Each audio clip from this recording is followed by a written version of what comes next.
Well, welcome back to Community Connections. I'm your host, Kevin Bargender. Today we have Jack Taylor Jr. in studio. So welcome, Jack. Thank you for having me, Kevin. Yeah, thanks so much for making the trip up here from Black River Falls. Yeah, you bet. So kind of tell me, who are you? Who's Jack Taylor Jr.?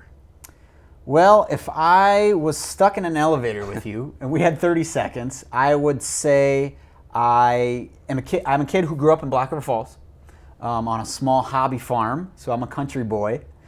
And I grew up in the Black River Falls School District with 3 sisters and no brothers, and a dad who worked on the road. So I always tell people that at a young age, I had a choice between basketball and Barbies. And everyone says, oh, you must have chose basketball, because later I was a good basketball player, but I said I chose Barbies right away.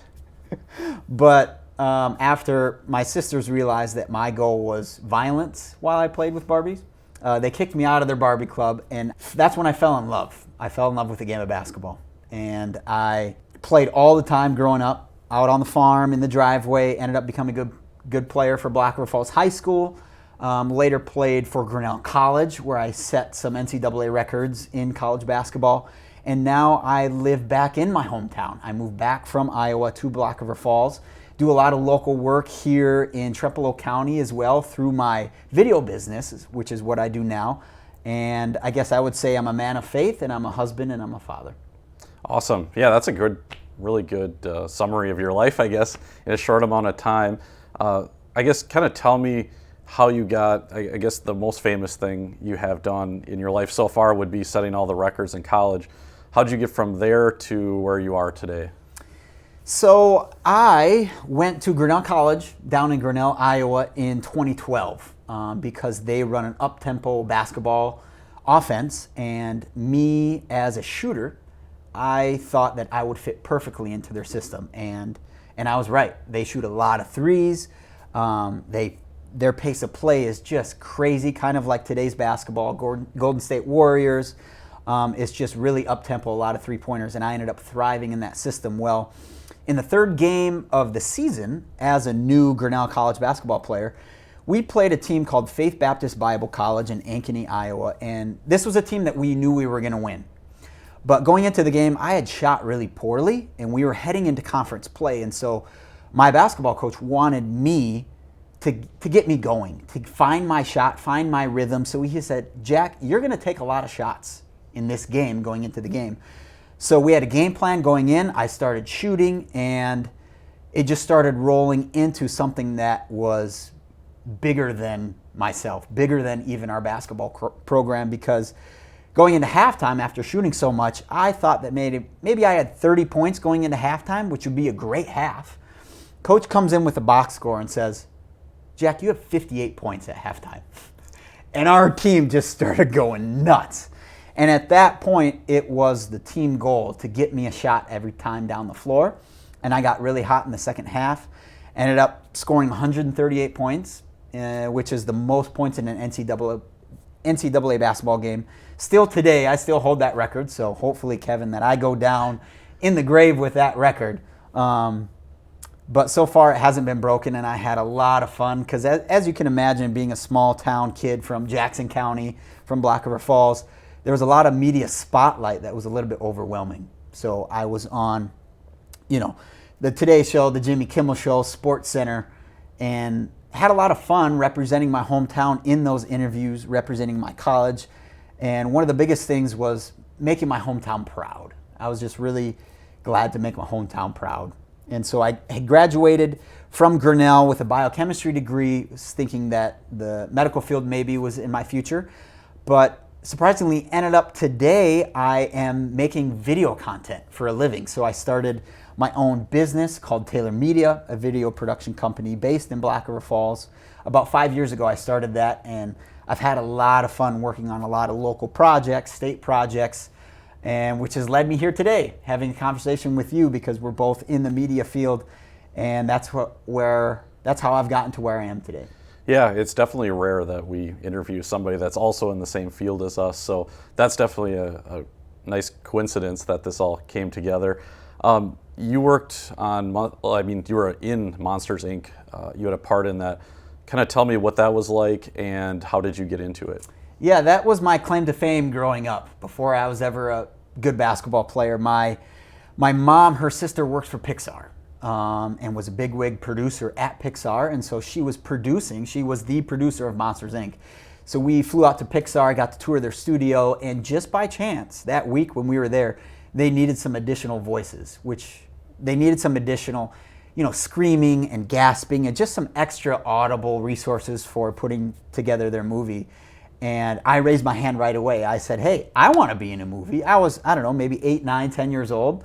And so we went into a studio similar to this, maybe with some soundproofing and some expensive equipment.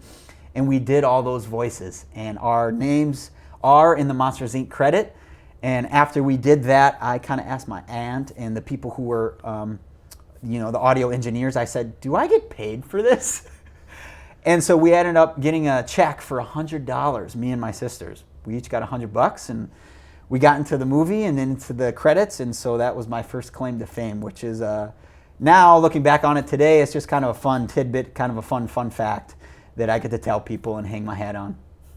Awesome. So first check you probably ever It really was. Yep. Do you have a picture of it, or? I don't. Okay. I don't. I should ask Pixar to just recreate one, reprint one, and hang it up in my office because that was pretty cool. Yeah, that'd be awesome to at least get a copy of it or something. And then you spoke a little bit about Grinnell College before, but what did you really learn or get from that experience? Yeah, I think one of the things that I learned throughout the whole process is to really trust the process. That hard work did pay off for me in the right situation because I was a kid who really prided myself on hard work. As a high school player from Black River Falls, I always wanted to play at the highest level possible, and I tried to pride myself on how hard I worked. Not necessarily how good I was or comparing me to other local players in the state or region, but I can confidently say that maybe I wasn't the best in the region, but I was the hardest working. And going to Grinnell College, being put in a situation that allowed my skill set to thrive, hard work paid off, and that was such a fulfilling feeling. And so when I'm teaching my daughters, when I'm talking to other student athletes, I tell them, hey, hard work is hard. It's hard to be patient. It's hard to grind. It's hard to do things that are a little bit different than some of your peers, but that it's worth it in the end. And Kobe Bryant, someone you really admired growing up, why him, I guess, and why not someone else? Yeah, Kobe Bryant was my guy. He was...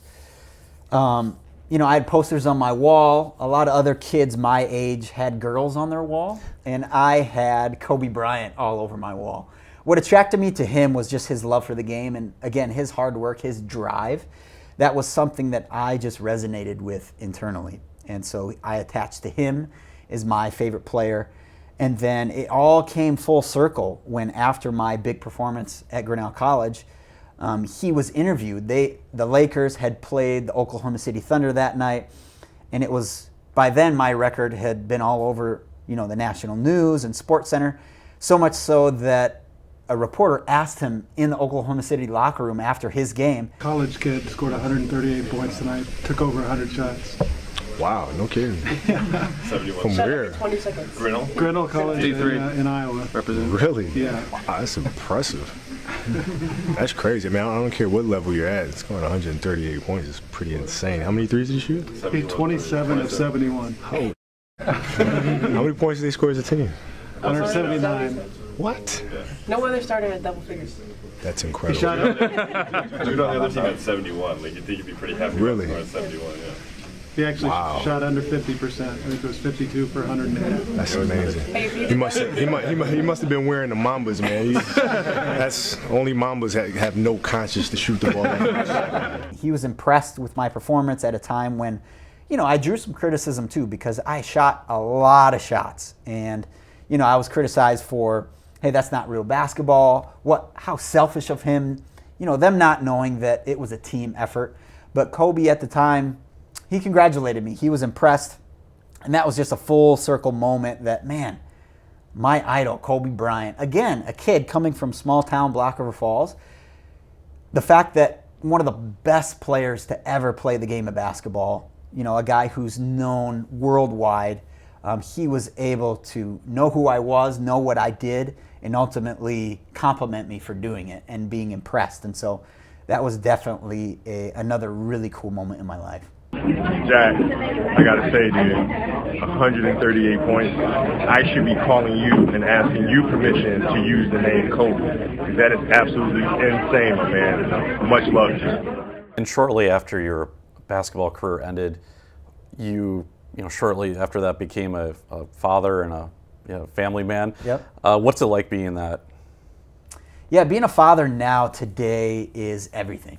I've really told these student athletes too that there's such a carryover between the game, between what I've learned playing the game of basketball and now my role as a husband and a father and a business owner, that there's so much overlap that, I think sometimes young students and young student athletes, they think, oh, because I'm young, how I approach school, how I approach life, how I approach practice, it doesn't really matter because I'm so young and this little practice, this little moment in time doesn't really matter. But, when I was able to approach the game of basketball in a certain way, I've noticed it carrying over to me as a father because being a husband, being a father, it's actually harder than being a basketball player.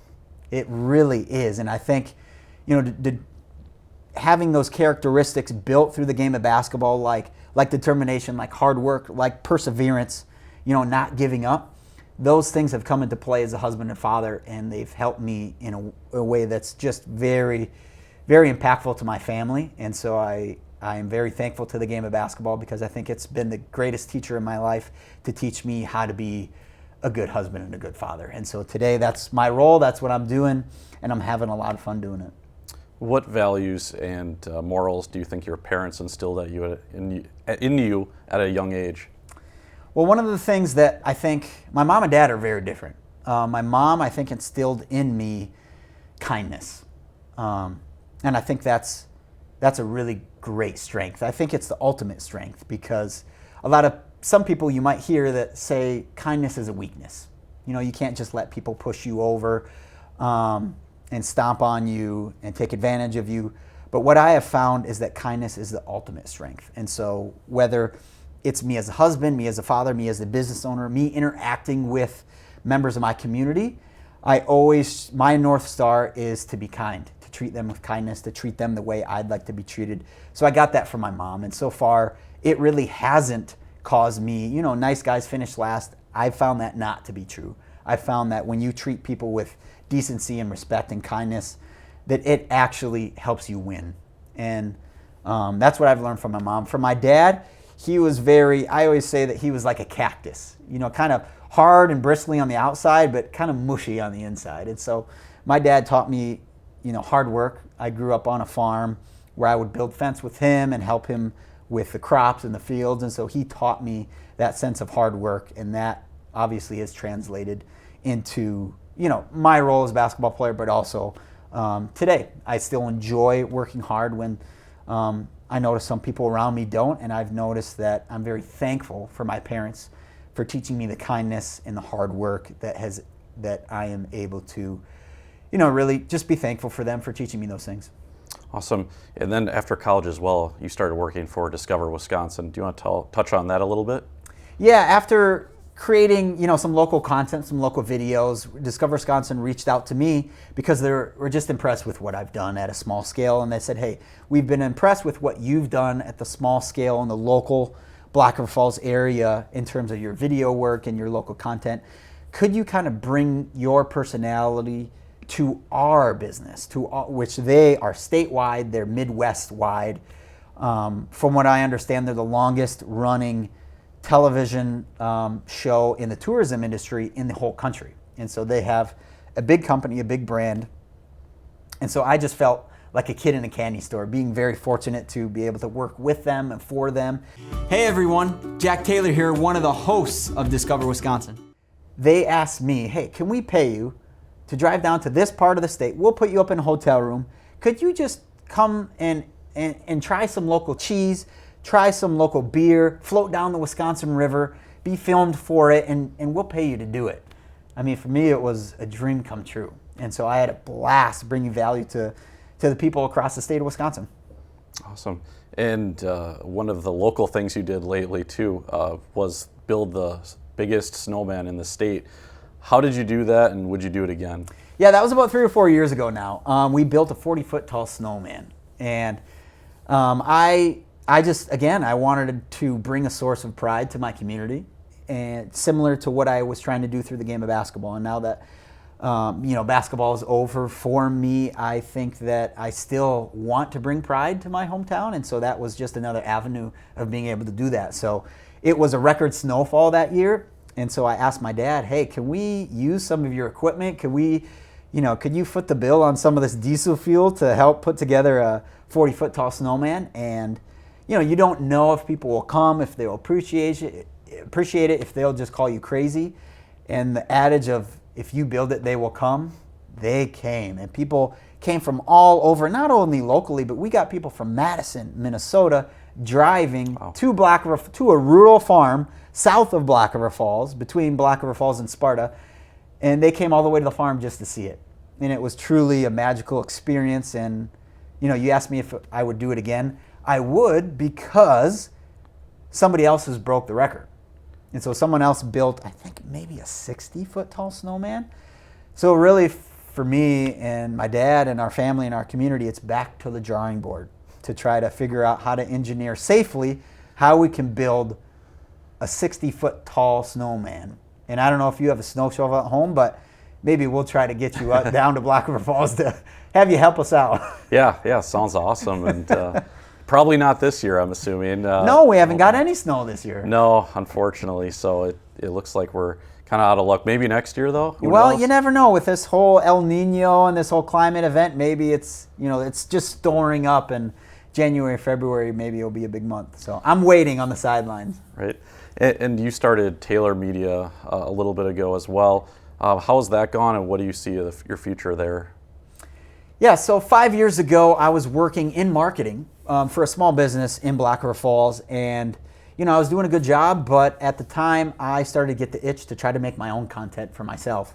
And so I started doing that. I started filming local events, started filming local weddings, and it was at that time where I asked my boss for a raise, and he was just kind of silent on it. He wouldn't give me an answer, which grew some frustration out of me. So then, like a couple months later, I asked again, hey, I think I'm doing a good job. Is there any room to move up in salary in this position? And again, there was silence, didn't give me an answer. And so I just started, okay, I'm just going to start my own and see how it goes. And in the first couple months between filming some local content and filming some local weddings, I started making just as much as I did in my marketing job. And so that's when it just kind of took off, and the light bulb kind of realized, hey, I can be independent. I can do this thing on my own. I remember being really scared at the time to do it because it meant, a lot of risk.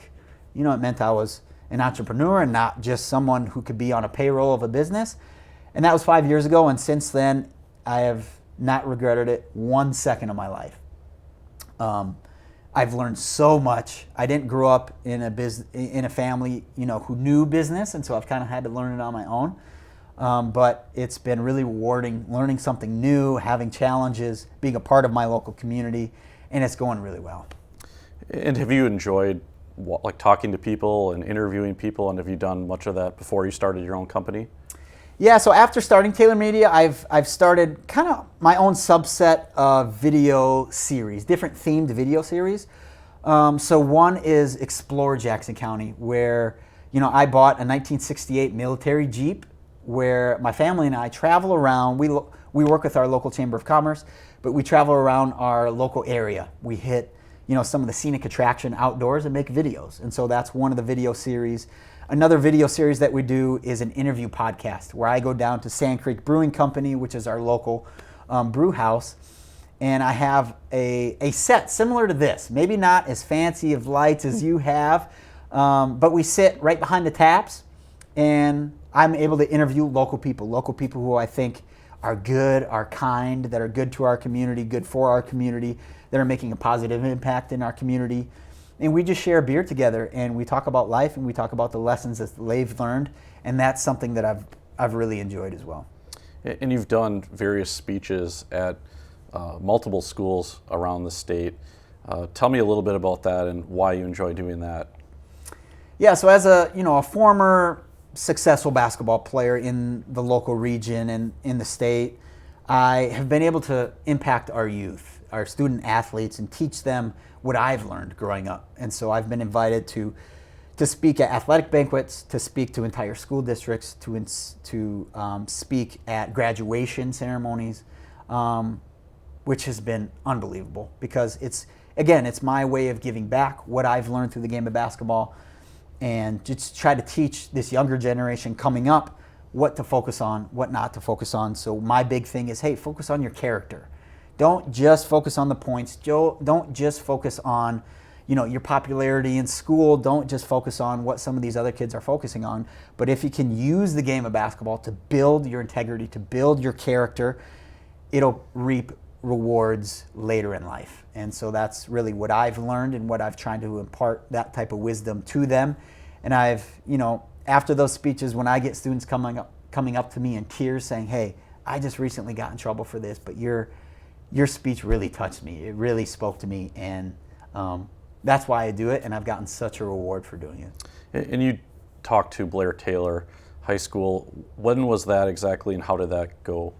Yeah, that was a couple years ago. I was able to speak to their middle school students and high school students, so it was a lot of students. And so for me, growing up only 30 minutes from Blair Taylor High School, competing against them growing up, it feels like a hometown of mine. And yeah, just speaking to them again in a way that helps them later in life I think I remember it was a really rewarding experience working with the administration, working with the sports administration, and I think it went over really, really well. And you've interviewed local hero Reynolds Tomter. That was where I initially got my introduction to yourself. What was it like talking to someone that's decades and decades older than you and has so much more experience? I'm sure it's a lot different than just your typical interview that you do. Yeah, so I knew that Reynolds Tomter was a Pigeon Falls guy, that he was 105, 106 years old, and that all of a sudden, made me interested because I knew that he had so much wisdom. But then I was able to get him down to the Sand Creek Brewery, do a typical interview like I normally do, but right away I knew that this wasn't going to be a typical interview like I normally did because this is a man who grew up in the Great Depression. This is a man who grew up fighting in World War II. This is a man who was 106 years old and was able to just see so many different patterns and experiences in life. And so it very quickly became a less than standard interview where I just asked them kind of some basic questions. I really selfishly wanted to draw out as much wisdom as I could from him. And some of the things I learned from him that were really special to me is to, number one, have a community, to be able to invest in relationships. From what I understand, he goes down to Pigeon Falls to a cafe there every morning to meet with friends. And so he wakes up early, he has a purpose. And so to never lose purpose in your life. And so it really made me self-reflect, hey, what is my purpose? How can I continue to invest into my relationships? Because it's easy as a husband and a father to stop investing in relationships because we're just so busy. And another secret he shared with me was black coffee. He said, black coffee from the beginning. When I was 2 years old, really? I've been drinking black coffee ever since. So you've been drinking coffee for 104 years? Yes, I have. And unfortunately, I have coffee every morning, but it's with cream, it's with sugar, it's with some of this foofy stuff. So I've been trying, if Reynolds Tomter is watching this, Reynolds, I've been trying to drink black coffee because I want to live to 104, to 106, to be able to have the kind of energy and the kind of life that he has. So I'm working on it. Awesome. So what else should we know about you? Right now I'm a husband and a father, and that keeps me busy. Taylor Media right now is in a little bit of a transition. Right now, for the past 5 years, I've been working with local businesses, regional businesses from La Crosse and Eau Claire as well. And what I've been doing is building up their businesses through local video advertising. And lately I've been kind of having the itch to start to try to do that for myself. So I'm kind of in a transition period between, hey, what could I start a business myself and then kind of run it through Taylor Media Advertising to have some equity, to have some ownership in a business for myself, whether that's buying into something, whether it's starting something. So I'm in a bit of a transition period, but kind of Reynolds Thompson talked about purpose in your life. That's kind of been my North Star lately in my career, is to, hey, what else can I start? How else can I bring value and run it through kind of the Taylor Media video business to try to get that off the ground? And so that's what I've been focused on lately. And so that's been my North Star. That's been my purpose to kind of keeping me going. Awesome. Well, thank you so much for coming in down to the studio today, and for our producer, Danny, and I'm your host, Kevin Bargender. We'll see you next time on Community Connections.